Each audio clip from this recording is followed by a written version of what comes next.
If you recall nothing or take nothing or use nothing from the whole of this title, then this bit you will use for the rest of your Excel careers.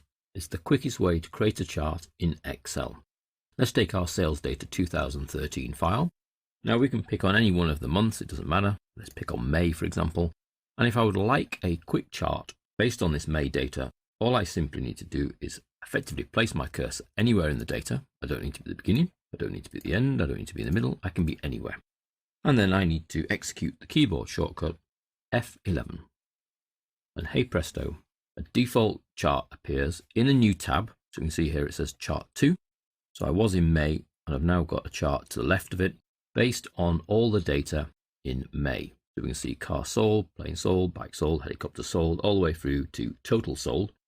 Now it uses the default chart type, which if you haven't played with any of the settings is the column chart in Excel. But if you've changed your default chart type, you will have a different chart that appears when you do F11.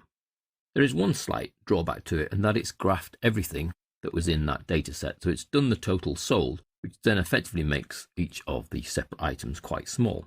If instead we highlighted what we wanted to be graphed, so that's not the totals, just the region names, the item names, and then the numbers, and then do my F11, then we get a much more presentable chart. It's still using the same default chart. It still creates a new tab, now called chart 3, but it's only charting the items we had highlighted.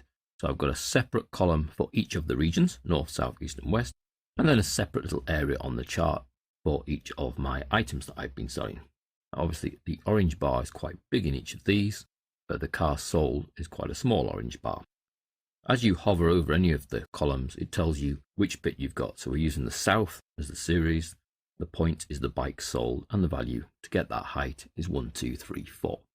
Once you have a chart, the chart tools ribbons appear. So we have chart tools design and format, and we could even do a quick switch here, switch row and column, so that each of the bars is now the items, and the little area on the chart is each of the regions.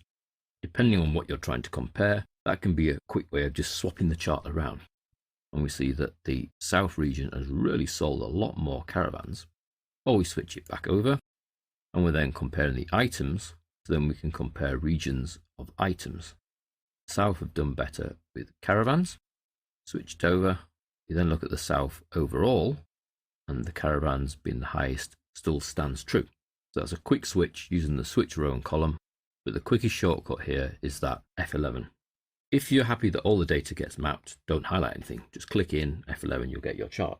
If you don't want the total as we didn't, then you would need to highlight before you did your F11. Now what would be really great is if you could multiple select, as we've seen already how to do, highlight the data, and then use our keyboard shortcut. However, what you'll find is you cannot. A new chart cannot be created with multiple sheets are selected. A chart must be created for each sheet separately. Perhaps that would be an improvement for future versions of Excel. So each of these sheets then has to have its own chart created. But what we could do, and we have done, is select them all and highlight so that when I go back in, they're already highlighted. And then I just need to do a quick F11 to get my chart. You'll also find with an area selected, you'll get a little pop out here from which you can choose charts, and then we get a choice of quick charts. Now these quick charts are created as objects in the same sheet. They can be deleted if you don't want them. Click charts, and then if you hover over each of the types, so you then get choice of the 4 main recommended types: stacked bar, clustered column, or a stacked column. And the stacked column does look quite nice because it's one column for each of the items, and then the color blocks within it are each of the regions. So I could use a stacked column and then switch the rows and columns, so each column then becomes a region with each of the color blocks representing sales of each item. So there are lots of choices and lots of very quick choices. Just remember the F11 for a quick graph. Even if you don't remember the F11, just delete that. You can highlight and use the recommended pop out, so that's charts, and choose one of the recommended options.